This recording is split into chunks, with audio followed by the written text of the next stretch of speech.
Crié a mi hija para que amara a Dios. Le enseñé a confiar en aquellos hombres que aseguraban hablar en su nombre. Puse la vida de mi niña en manos de quienes yo consideraba santos, representantes del mismísimo Jehová en la tierra. Pero un día descubrí que esos hombres, a quienes yo veneraba como si fueran ángeles, estaban destrozando la pureza de mi hija.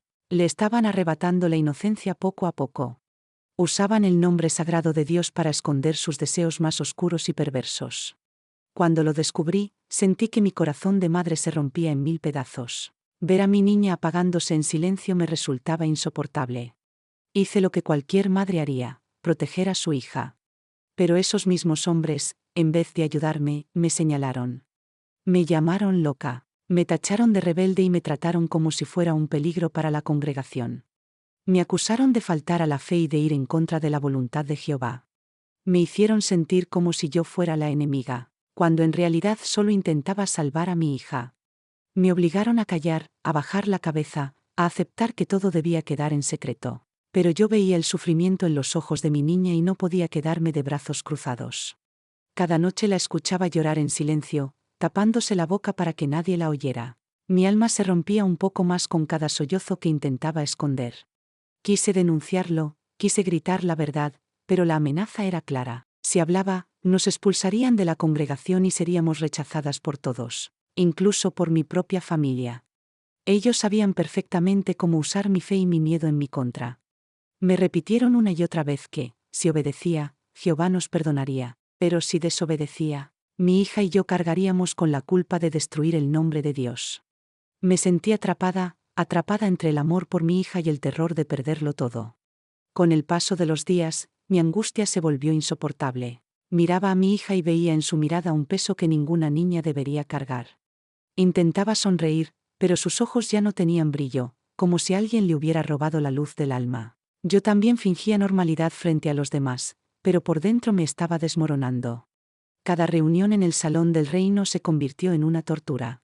Los veía a ellos, sentados en la primera fila, hablando de pureza, humildad y obediencia, mientras yo sabía exactamente lo que escondían detrás de esas palabras. Y lo peor era que todos los demás los veneraban. Les besaban las manos, los llamaban hermanos ejemplares, sin imaginar el monstruo que había detrás de sus sonrisas. Mi rabia crecía, pero también mi miedo. Sabía que si daba un paso en falso, no solo me señalarían a mí, sino que también destrozarían la reputación de mi hija. Vivía en un silencio impuesto, un silencio que quemaba por dentro, como si cada palabra no dicha se convirtiera en un grito ahogado en mi garganta. Una tarde, mientras limpiaba cerca de la oficina de los ancianos, escuché sus voces. No tenía intención de espiar, pero algo en su tono me hizo detenerme. Hablaban en susurros, como si compartieran un secreto que no debía salir de esas paredes. Me acerqué un poco, conteniendo la respiración, y entonces escuché su nombre. El nombre de mi hija. Sentí que el mundo se me venía abajo. Uno de ellos dijo que era mejor manejarlo dentro de la congregación, para evitar que el escándalo manchara la imagen del nombre de Jehová. Otro respondió que la niña debía guardar silencio y que, si se atrevía a hablar, podrían expulsarnos a las dos. Me quedé helada, con las manos temblando. No podía creer lo que oía. Ellos sabían lo que había pasado y querían ocultarlo. No hablaban de protegerla, no buscaban justicia, solo les importaba preservar la reputación de la congregación. En ese instante sentí una mezcla de rabia, miedo y traición tan grande, que apenas podía sostenerme de pie. Quise entrar, gritar, enfrentarlos, pero algo me detuvo. Comprendí que si actuaba de forma impulsiva, ellos tendrían el poder de silenciarme para siempre. Esa noche casi no dormí. Cada vez que cerraba los ojos, revivía sus voces, sus palabras llenas de frialdad, como si mi hija fuera solo un problema que debían esconder. Me juré a mí misma que no iba a permitirlo. A partir de ese día, comencé a observarlo todo con más atención. Seguí cada movimiento del anciano que mi hija me había señalado, el mismo que tantas veces había orado en voz alta frente a todos. Me daba escalofríos verlo predicar sobre la pureza, mientras yo conocía la podredumbre que ocultaba detrás de su fachada. Empecé a notar detalles que antes no veía. Cómo evitaba cruzar miradas conmigo, cómo se alejaba cada vez que yo entraba en la misma habitación. Su incomodidad era evidente y eso me confirmaba lo que temía. Él sabía que yo lo había descubierto. Pero yo no podía hablar con nadie. Cada palabra mal dicha podía significar que nos expulsaran, que mi hija y yo quedáramos completamente solas. Así que guardé silencio, pero un silencio vigilante. Me convertí en una sombra dentro de la congregación, siguiendo discretamente cada paso, cada reunión, cada gesto sospechoso. Era como vivir atrapada en una doble vida, una madre devastada por dentro y una creyente sumisa por fuera. Pasaron algunas semanas en ese estado de alerta constante. Un día, durante una reunión pequeña en la sala del reino, noté a una niña sentada en la esquina, encogida sobre sí misma. Tenía apenas 14 años. Sus ojos evitaban el contacto con todos y jugaba nerviosamente con las mangas de su blusa. Había algo en su mirada que reconocí de inmediato. El mismo miedo que yo había visto en los ojos de mi hija. Me acerqué lentamente y le pregunté si estaba bien. Su voz era apenas un susurro cuando respondió que sí, pero sus manos temblaban tanto que la mentira era evidente. Más tarde, una hermana mayor me susurró que esa niña había pasado por una prueba muy difícil, y que los ancianos ya estaban manejando el asunto. Mi corazón se detuvo. Sabía exactamente lo que eso significaba. Otra víctima, otro silencio impuesto, otro secreto enterrado. Esa noche no pude contener las lágrimas. No era solo mi hija. Había más. Y entendí, con un nudo en la garganta, que si ellos estaban dispuestos a callar su dolor, también podían hacer lo mismo con cualquier otra niña. Fue en ese instante cuando supe que mi silencio me hacía cómplice. Tenía que hacer algo, aunque significara ponerlo todo en riesgo. Desde esa noche tomé una decisión. Iba a descubrir toda la verdad, aunque me costara la paz o la fe. Empecé a llevar un pequeño cuaderno escondido en mi bolso. Cada vez que escuchaba algo sospechoso, lo anotaba. Nombres, fechas, lugares, detalles de reuniones, todo lo registraba con precisión, aunque me temblaran las manos al escribir. Me convertí en una sombra silenciosa dentro de la congregación. Pasaba horas fingiendo que estaba concentrada en los estudios, mientras en realidad prestaba atención a cada gesto de los ancianos, a cada mirada esquiva, a cada frase que sonaba ensayada. Hasta que, una tarde, mi oportunidad llegó. Fui al salón del reino más temprano de lo habitual, porque mi hija tenía que ensayar una presentación. Al pasar cerca de la sala de los ancianos, escuché voces apagadas detrás de la puerta entreabierta. Me detuve. Pude reconocerlos. Eran 3 de los hombres más respetados de la congregación. Me escondí tras un mueble, conteniendo la respiración. El corazón me latía tan fuerte que temía que pudieran oírlo. Uno de ellos hablaba en un tono grave y cansado. Tenemos que asegurarnos de que esto no salga de aquí. Si se entera la familia, podrían denunciarlo, y eso destruiría la reputación del nombre de Jehová. Otro respondió, ya hablé con la niña. Le dijimos que si confía en Dios y guarda silencio, Jehová la sanará. No hay necesidad de involucrar a las autoridades. Sentí un frío recorrerme la espalda. Mi cuerpo entero se tensó. No era un malentendido. Lo estaban encubriendo. Quise apartarme de esa puerta, pero mis pies parecían clavados en el suelo. El tercer anciano, con voz tensa, bajó aún más el tono. Lo de Samuel es complicado. Si se descubre que él estuvo involucrado directamente con la niña, podríamos perderlo todo. No podemos permitir que la congregación se entere. Samuel. Un hombre que todos veneraban, un supuesto siervo fiel, un ejemplo para los jóvenes. Sentí un vértigo tan fuerte que tuve que apoyarme contra la pared. El aire en mis pulmones se volvió denso, como si el salón entero me estuviera aplastando. Samuel lo niega todo, dijo uno de ellos. Dice que la niña lo inventó para llamar la atención. Tenemos que protegerlo hasta que pase la tormenta. Mi cuerpo entero se estremeció. La imagen de aquel hombre, siempre sonriendo desde el púlpito, se mezcló con las lágrimas de mi hija, y la rabia me golpeó como un puñetazo en el estómago. Querían silenciarla. Querían borrar su dolor, para salvar la reputación de alguien que la había destruido. Tragué saliva, luchando por no hacer ruido, y retrocedí con cuidado hasta alejarme de la puerta. Mi corazón golpeaba tan fuerte, que cada latido parecía retumbar en mis oídos. Salí del salón fingiendo que buscaba aire fresco, pero dentro de mí algo se había quebrado para siempre. Ya no era cuestión de dudas ni sospechas. Era real. ¿Y si no hacía algo pronto? Esa niña quedaría atrapada en el mismo silencio que había destrozado a mi hija. Los días siguientes viví en un estado de alerta constante. Cada vez que veía a la niña en la congregación, su mirada perdida me rompía el alma. Sus ojos ya no tenían brillo, y su sonrisa había desaparecido por completo. Intenté acercarme, pero siempre estaba acompañada por una hermana mayor que la seguía a todas partes, como una sombra impuesta para vigilarla. Empecé a notar detalles que antes pasaban desapercibidos. Los ancianos evitaban hablar del tema en público, pero sus reuniones privadas se habían vuelto más frecuentes y herméticas. Un domingo, después de la asamblea, vi a Samuel saliendo por la puerta trasera con dos de ellos. Llevaban un maletín y parecían hablar con urgencia. Mi instinto me gritó que los siguiera, así que fingí estar revisando mi bolso, y caminé detrás de ellos a distancia.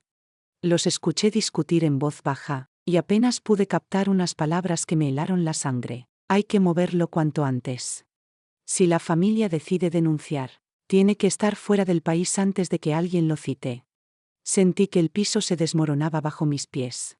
No solo estaban protegiéndolo, sino que estaban dispuestos a sacarlo de la ciudad para evitar que la justicia lo alcanzara. Me apoyé contra la pared, tratando de controlar las náuseas que me subían por la garganta.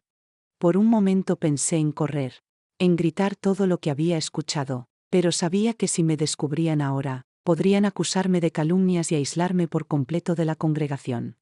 Tenía que ser más astuta, tenía que encontrar pruebas reales, algo imposible de refutar, algo que los obligara a enfrentar las consecuencias. Esa noche casi no pude dormir.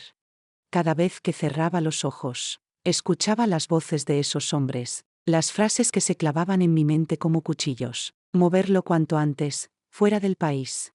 Sabía que tenía que actuar con cautela. La semana siguiente, me enteré de que habría una reunión especial de los ancianos. No estaba anunciada en el tablón de información, lo supe porque escuché por casualidad a dos de ellos comentándolo, mientras ordenaban las publicaciones. Ese día, fingí salir temprano del salón, pero en lugar de irme, me escondí en el pasillo lateral que daba a la sala pequeña, donde suelen hacer reuniones privadas. Esperé en silencio, conteniendo la respiración. Uno a uno, los vi entrar. Cerraron la puerta con llave, y solo pude escuchar murmullos amortiguados. Pero después de varios minutos oí claramente el sonido de papeles deslizándose sobre la mesa. Me arrastré un poco más cerca y pegué el oído a la pared. Un anciano hablaba con voz firme. Este documento viene directamente de la sucursal. Debemos manejarlo con la máxima discreción. Hubo un silencio denso, seguido del inconfundible sonido de un sobre abriéndose. Mi corazón latía tan fuerte, que temí que pudieran escucharlo desde adentro. Luego otro anciano leyó en voz baja: si surgen acusaciones sobre Samuel, nieguen cualquier conocimiento previo. Eviten involucrar a la congregación. Prioricen la protección de la reputación de la organización. Sentí un escalofrío recorrerme la espalda. No eran rumores, no eran malas interpretaciones mías. Lo estaba escuchando con mis propios oídos. Había una orden directa de encubrirlo todo. Debía conseguir esa carta, pero no podía arriesgarme a que me descubrieran esa noche. Esperé hasta que salieron uno por uno, simulando tranquilidad, y cuando el último se fue, me acerqué lentamente a la puerta entreabierta. Sobre la mesa, olvidada entre varios papeles, había una copia de la carta. Mis manos temblaban mientras la tomaba y la guardaba dentro de mi bolso, sabiendo que, con ese documento, todo podría cambiar. Llegué a casa con las manos heladas y el corazón desbocado. Cerré la puerta con cuidado, asegurándome de echar el cerrojo para que nadie pudiera entrar sin mi permiso. Saqué la carta de mi bolso, y la dejé sobre la mesa de la cocina. Respiré hondo antes de abrirla. El papel crujió entre mis dedos, y al comenzar a leer, sentí que cada palabra pesaba como una piedra sobre mi pecho. Estimados hermanos, comenzaba diciendo, es imperativo que se maneje la situación con absoluta confidencialidad. Cualquier comentario fuera de este círculo podría dañar irreversiblemente la reputación de la congregación y del nombre de Jehová.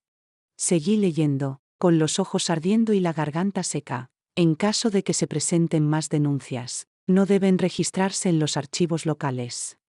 Toda información debe ser remitida directamente a la sucursal, evitando cualquier intervención de las autoridades seculares. Me quedé inmóvil. Releí esas líneas una y otra vez, sin poder creer que lo estuviera viendo por escrito. Ellos sabían lo que Samuel había hecho. Sabían que no era la primera vez. Había nombres en esa carta, otros casos, otras niñas, otras familias obligadas a guardar silencio bajo la misma presión. Sentí un calor intenso subir por mi cuerpo, una mezcla de ira y náusea que me hizo tambalearme en la silla. Apreté los dientes y seguí leyendo. Cualquier intento de escándalo podría ser interpretado como apostasía. Los miembros que desobedezcan estas instrucciones deberán ser tratados con disciplina espiritual apropiada, incluyendo, si es necesario, la expulsión. Me temblaban las manos. No podía dejar de pensar en mi hija, en lo que le habían hecho, en el precio que estaban dispuestos a pagar para proteger a un hombre, en lugar de proteger a los más vulnerables. En ese momento lo supe. Si yo no hablaba, si me dejaba amedrentar, nadie lo haría. Pasé la noche entera sin dormir. La carta seguía sobre la mesa, como una herida abierta que no dejaba de sangrar. Miraba las palabras una y otra vez, buscando alguna explicación que pudiera justificar lo que había leído. Pero no la había. Cerca de las 3 de la madrugada, encendí la lámpara de la cocina y comencé a hacer una lista en silencio. Escribí los nombres que había visto en la carta. Los memoricé. Los guardé como si fueran armas.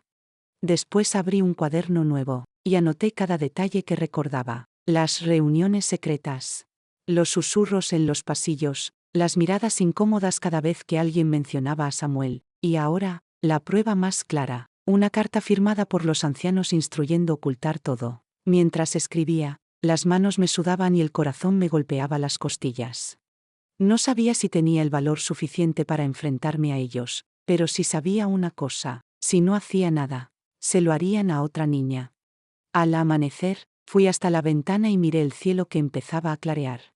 La ciudad dormía, pero yo sentía que el mundo entero me observaba. Pensé en denunciarlo todo directamente a las autoridades. Me imaginé entrando a una comisaría, entregando la carta, contando cada palabra de lo que sabía.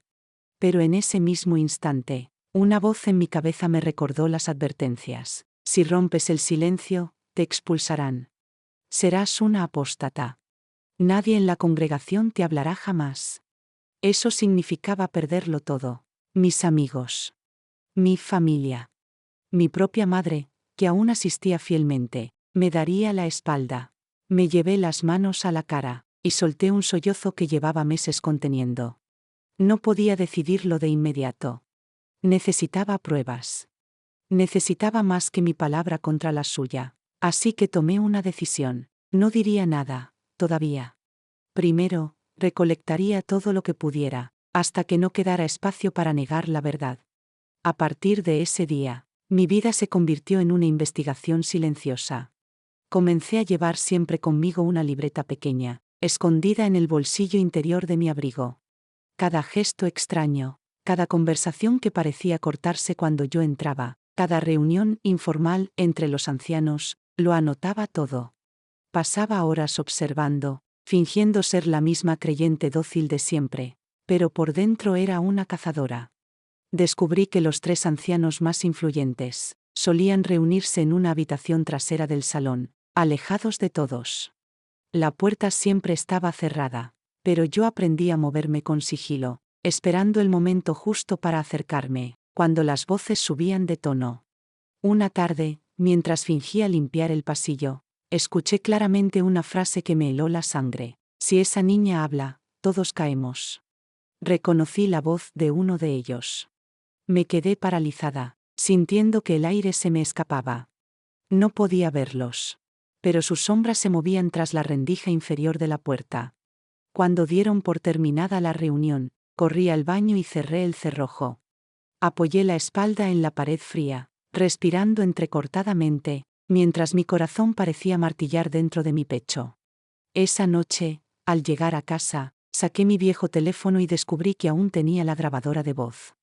Decidí que, si no podía enfrentarme a ellos sola, al menos obtendría pruebas sólidas. Desde entonces, Cada vez que sabía que habría reunión de ancianos, ocultaba mi móvil bajo la tela de mi bolso, con el micrófono encendido. Durante semanas recolecté fragmentos, susurros sobre testigos que no podían hablar, frases sueltas sobre proteger el nombre de Jehová, y hasta un nombre nuevo, Camila. Una niña de apenas 14 años. Sentí un escalofrío. No era solo mi hija. Había otras. Cuando lo confirmé, mi silencio empezó a convertirse en rabia. Ya no podía limitarme a observar. Sabía que mi próxima grabación debía capturar algo más grande, algo imposible de negar. Solo me faltaba una oportunidad. La oportunidad llegó un jueves por la noche, durante una reunión especial de ancianos. Anunciaron que el salón permanecería cerrado, que nadie debía acercarse a la oficina trasera. Mi instinto me gritaba que ahí ocurriría algo importante. Llegué temprano y me escondí en el armario de limpieza, justo al lado del pasillo donde estaba la puerta de la oficina. El olor a productos químicos me mareaba, pero no podía moverme. Encendí la grabadora de mi móvil y recé en silencio, pidiéndole fuerzas a Dios, aunque empezaba a preguntarme si ese Dios seguía de su lado o del mío. Los escuché llegar uno por uno. La puerta se cerró. El clic del cerrojo retumbó en el pasillo silencioso. Al principio hablaban en voz baja, casi como si temieran que las paredes los delataran. De pronto, una voz clara rompió el silencio. Camila no puede contarle nada a nadie. Ya viste lo que pasó con la otra niña. Si esto sale a la luz, todos estamos acabados. Mi respiración se detuvo. Camila. Otra vez ese nombre. Hubo un largo silencio. Entonces, otro anciano, con voz grave y seca, respondió: Tranquilo, hermano. Ella sabe que, si habla, su familia será expulsada. Ese miedo la mantendrá callada. Sentí un nudo en el estómago. Mi cuerpo entero temblaba, y tuve que morderme el puño para no soltar un sollozo. Seguí grabando. Minutos después, escuché lo que jamás hubiera imaginado oír. Una voz, la más respetada de todas, dijo en tono sereno, como si fuera algo perfectamente natural: fue solo un error. Jehová ya nos perdonó. Lo importante ahora es proteger la reputación de la congregación. Mi corazón dejó de latir por un segundo. Ahí estaba la confesión. No había margen de duda. No eran rumores. No eran suposiciones. Era real. Cuando la reunión terminó, me quedé escondida en la oscuridad, con el teléfono todavía grabando, y las manos empapadas en sudor. Sabía que, si descubrían que tenía esa prueba, mi vida y la de mi hija correrían peligro. Pero también sabía que no podía dar marcha atrás. Aquella noche, al llegar a casa, conecté el móvil al ordenador y guardé varias copias del audio. Por primera vez en meses, sentí que tenía algo más fuerte que mi miedo: la verdad. A la mañana siguiente, apenas pude dormir. El sonido de esas voces seguía resonando en mi cabeza, mezclándose con el llanto ahogado de mi hija. Preparé el desayuno en silencio, y cuando Camila bajó, la miré intentando disimular mi miedo. Sus ojeras eran profundas, sus hombros encogidos como si llevara todo el peso del mundo. Me acerqué y la abracé, pero ella permaneció rígida, como un cuerpo vacío. Mi niña, susurré, y sentí que mi voz se quebraba. Quise contarle lo que había grabado, decirle que ahora teníamos pruebas, pero el terror de que alguien nos escuchara me detuvo. Pasé el resto de la mañana revisando el archivo de audio una y otra vez, asegurándome de que la voz de cada anciano estuviera clara. Mientras lo escuchaba, me invadía un calor amargo en el pecho, una mezcla de furia y asco. Esa tarde, uno de los ancianos vino a mi casa. Se llamaba Ernesto. Apenas abrí la puerta, entró sin pedirme permiso y se sentó en el sofá, como si aquel fuera su territorio. Querida hermana, dijo con su tono ensayado, hemos notado que has estado muy inquieta últimamente. Entendemos que pasas por momentos difíciles, pero debes confiar en los hermanos. Ellos solo quieren lo mejor para tu familia. Su sonrisa era falsa, sus palabras sonaban huecas. Yo lo miré en silencio, sintiendo que, si abría la boca, no podría contener mi rabia. Entonces agregó, bajando la voz, y, por tu bien, evita involucrarte en asuntos que no te corresponden. Podrías dañar tu reputación, y la de tu hija. Fue como un golpe invisible. Ahí estaba la amenaza, envuelta en palabras suaves y religiosas. Ese mismo día, otro anciano llamó por teléfono. Querían reunirse conmigo para conversar. Sabía lo que eso significaba. Querían interrogarme. Querían quebrarme. Esa noche no encendí ninguna luz en casa. Me quedé sentada en el suelo, con las cortinas cerradas, mientras Camila dormía en su habitación. El archivo de audio estaba guardado en 3 memorias distintas, escondidas en lugares diferentes. Por primera vez entendí que estaba jugando un juego peligroso. Uno en el que cualquier paso en falso podía costarme todo.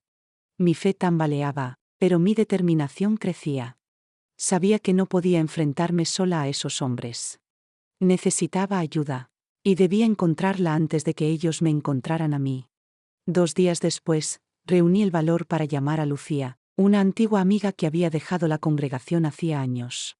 Sabía que era arriesgado, pero también sabía que ella entendía cosas que yo apenas empezaba a descubrir. Cuando contestó, su voz sonó sorprendida. «No esperaba que me llamaras», dijo, y pude escuchar un suspiro contenido al otro lado de la línea. Le conté en susurros lo que había oído, las voces, los nombres, el dolor de Camila y mi miedo constante. Hubo un largo silencio. Luego Lucía respondió, muy seria: «Eso que descubriste no es nuevo, y no eres la única. Esto pasa en más congregaciones de lo que imaginas». Sentí que mi estómago se cerraba. Lucía me explicó que conocía a un grupo de personas, que llevaban tiempo reuniendo pruebas contra ciertos líderes, pero que debíamos ser extremadamente cuidadosas. Si sospechan que sabes demasiado, te van a aislar, te van a señalar, y harán que tu propia familia te dé la espalda, me advirtió. Colgué con un nudo en la garganta, consciente de que el camino que elegía era irreversible. Esa noche, mientras Camila intentaba hacer su tarea en silencio, recibí otro mensaje anónimo. Decía: «Sabemos lo que escuchaste. Sabemos lo que guardas. Piensa bien en tus próximos pasos». Mis manos temblaban tanto, que casi dejé caer el teléfono. Corrí a la habitación de mi hija, y la encontré sentada en la cama, con la mirada perdida en un punto fijo. Me senté a su lado, y le acaricié el cabello. «Mi amor, pase lo que pase, te prometo que voy a protegerte», le dije, aunque dentro de mí, no tenía idea de cómo hacerlo. Los días siguientes fueron un infierno. Cada vez que salía a la calle, sentía miradas detrás de las cortinas. Algunas vecinas dejaron de saludarme, otras bajaban la voz cuando pasaba. Los ancianos convocaron a Camila a una reunión privada. Mi cuerpo entero se tensó al escuchar la noticia. Llamé a Lucía de inmediato, y me aconsejó que la acompañara, pero que no hablara, que solo observara. La reunión fue en un salón pequeño, sin ventanas, con 3 hombres sentados frente a nosotras. Uno de ellos, Ernesto, nos miraba con esa sonrisa artificial, que yo ya conocía demasiado bien. «Querida Camila», dijo, «necesitamos que nos cuentes si alguien te ha llenado la cabeza de dudas. A veces Satanás usa incluso a los más cercanos para alejarnos de la verdad». Sentí que la sangre me hervía, pero apreté los labios hasta lastimármelos. Camila bajó la mirada, y no pronunció palabra. Fue entonces cuando entendí que no podía seguir esperando. Si no actuaba pronto, iban a destrozarla por completo. Esa misma noche, saqué la memoria USB de su escondite, y la guardé en mi bolso. Lucía me había dado el contacto de alguien que trabajaba en una organización de apoyo a víctimas. Decidí que al amanecer, iba a entregarles todo lo que tenía. Por primera vez en semanas, sentí que mi miedo se estaba transformando en fuerza. A la mañana siguiente, salí temprano con el bolso colgado al hombro, apretando con fuerza la memoria USB como si fuera mi única arma. Lucía me había citado en una cafetería pequeña, alejada de la congregación y de cualquier mirada conocida. Cuando llegué, ella ya estaba ahí, acompañada por un hombre de cabello canoso y mirada tranquila. «Este es Javier», me dijo. «Trabaja con una organización que defiende a víctimas como Camila». Él extendió la mano con delicadeza, pero yo apenas pude corresponderle. Las palmas me sudaban. Le entregué la USB. Mi voz temblaba mientras explicaba cómo la había conseguido, qué escuché esa noche, y quiénes estaban involucrados. Javier tomó notas. Su expresión se fue endureciendo poco a poco. Cuando terminé, me miró directamente y dijo: «Lo que tienes aquí es grave. Esto podría abrir una investigación mayor, pero debes prepararte. Si esto sale a la luz, la congregación te va a señalar, y habrá quienes intenten destruirte». Sentí un nudo en la garganta, pero no dudé. «Por mi hija, haré lo que sea necesario», respondí. De regreso a casa, el ambiente en el vecindario se sentía extraño.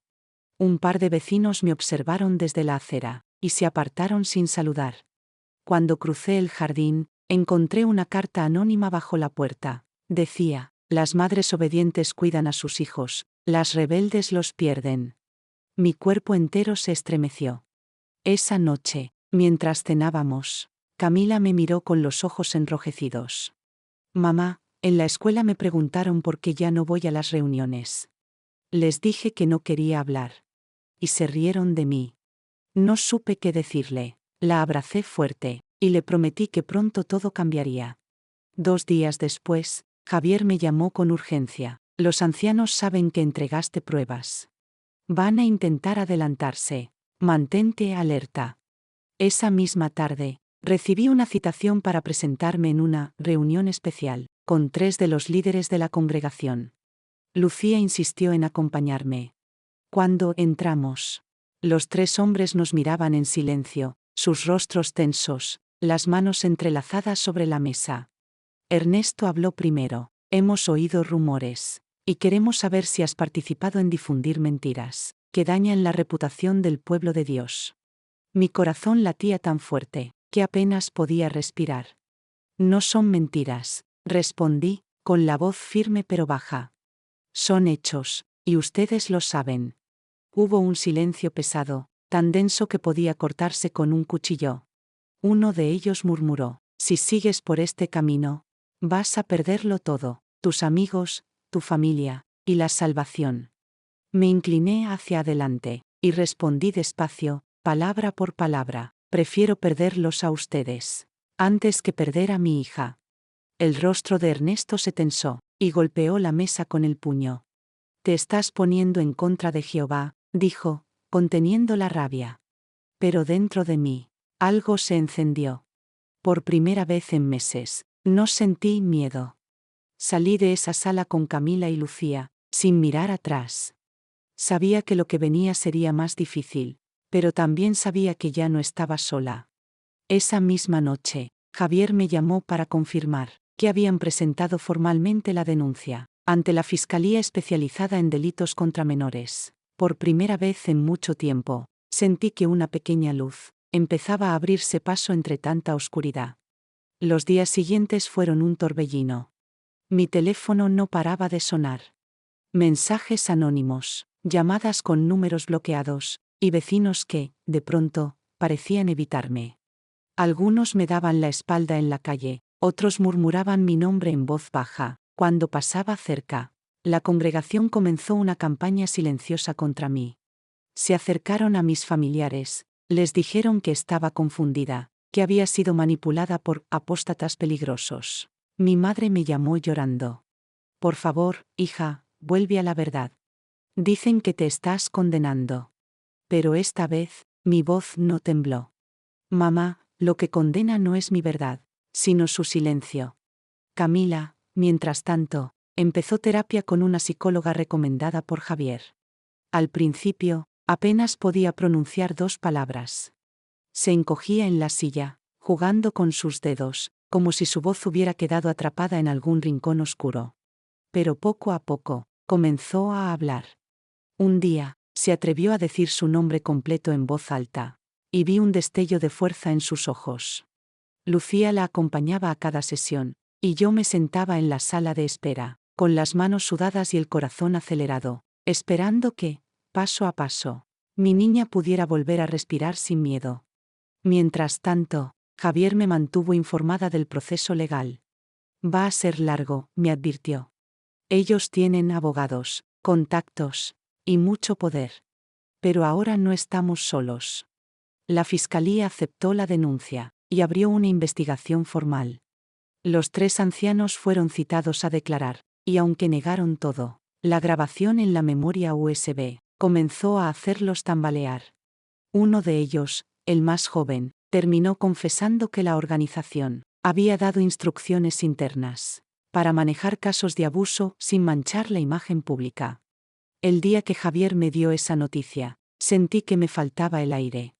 No era alivio, era rabia contenida, mezclada con una tristeza tan profunda, que me dejó temblando. Porque entendí, finalmente, que mi hija no fue la única. Había más niñas. Más madres. Más silencios impuestos, por quienes juraban hablar en nombre de Dios. El camino recién comenzaba. La congregación envió un comunicado, diciendo que yo había sido expulsada, por conducta rebelde. Algunos amigos me borraron de sus vidas. Otros me bloquearon sin siquiera preguntar. Pero, entre todo ese dolor, algo dentro de mí cambió para siempre. Miré a Camila, a Lucía, a Javier, y supe que, aunque el precio era alto, había elegido el camino correcto. Una noche, Camila entró en mi habitación con una hoja de papel. Mamá, me dijo, esto lo escribí para ti. En el centro de la página, había un dibujo de nosotras dos, tomadas de la mano, bajo un cielo despejado. Abajo, con letras torcidas, escribió, gracias por creerme. Lloré durante horas. Entendí, entonces, que aunque el mundo entero se pusiera en mi contra, lo único que importaba era que mi hija volviera a sentirse segura. Esa noche, encendí una vela frente a la ventana, y recé en silencio. No por los hombres que traicionaron nuestra confianza, ni por la congregación que nos dio la espalda. Recé por todas las niñas cuyas voces aún estaban apagadas, por todas las madres que todavía no sabían la verdad, y por la fuerza necesaria para seguir luchando, aunque el camino fuera largo, aunque el miedo no desapareciera. Por primera vez en mucho tiempo, sentí que la oscuridad ya no podía con nosotras. La verdad, aunque tarde, había comenzado a abrirse paso.